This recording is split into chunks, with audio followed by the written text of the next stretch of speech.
Hello students, in this video I am going to tell you how to calculate water percent in soil। तो यदि हम बात करें percent निकालने के लिए तो आप लोगों ने पहले पढ़ रखा है। आप अगर अपने मार्क्स के परसेंट निकालते हैं तो कैसे निकालते हैं, जितने मार्क्स आपने गेन किए हैं upon total marks into 100।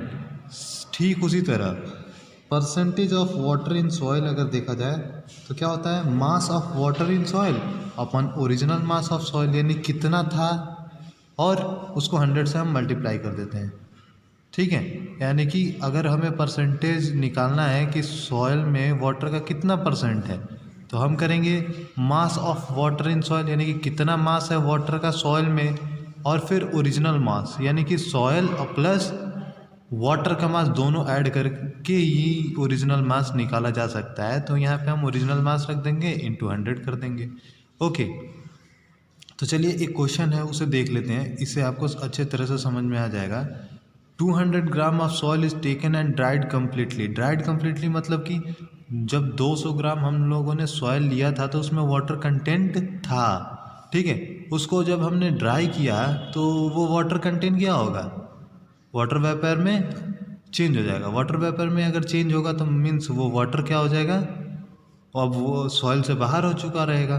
The mass of dried soil is 170 grams. अब 170 ग्राम अगर मास ऑफ सॉइल बच गया ड्राई होने के बाद, मीन्स 30 ग्राम क्या हुआ, वाटर तो हुआ। Calculate the percentage of water present in the given sample of the soil. तो देख लीजिए यहाँ पे, in the case original mass of soil is 200 gram, mass of dried soil is 170। ये दोनों हमें गिवन है और दोनों ही आपको ये ध्यान रखना कि ग्राम में ही होने चाहिए। जब भी हम कैलकुलेशन करते हैं तो उस समय हमें ये ध्यान होना चाहिए कि हमारा जो यूनिट है वो सेम यूनिट में है कि नहीं। ठीक है, तो अब mass of water in soil कितना होगा बेटा, अगर हमें ये तो दिया नहीं था तो हमें पता है कि पहले था 200 ग्राम, उसके बाद से हो गया 170 ग्राम। अब 170 ग्राम हुआ मतलब कि क्या हुआ, 30 ग्राम हमारा वाटर था। तो 30 ग्राम वाटर था तो हमने क्या किया, percentage of water in soil पढ़े थे हम लोगों ने, mass of water in soil upon original mass of soil. तो मास ऑफ वाटर बेटा 30 और अपन ओरिजिनल मास 200 ग्राम, इसको हमने 100 से मल्टीप्लाई किया। आपका 15% जो है वो आपका आ गया आंसर।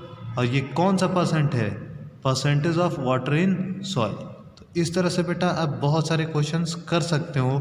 लेट कर लीजिए कि नेक्स्ट क्वेश्चन क्या होगा, उसमें 400 ग्राम्स ऑफ क्या होगा, सॉइल होगा, उसको हमने ड्राई किया और वो हो गया बेटा 280 ग्राम। तो आप इसको सॉल्व करके एक बार कर सकते हो। ठीक है, ऐसे ही बहुत सारे सिंपल क्वेश्चन है। कोई भी क्वेश्चन में आपको अगर दिक्कत होती है तो उसे कमेंट कर दीजिए, मैं आपको सॉल्व कर दूंगा। ठीक है, तो आप इस एग्जाम्पल की हेल्प ले सकते हैं और इसे फॉर्मूले को लर्न कर लीजिए। Thank you.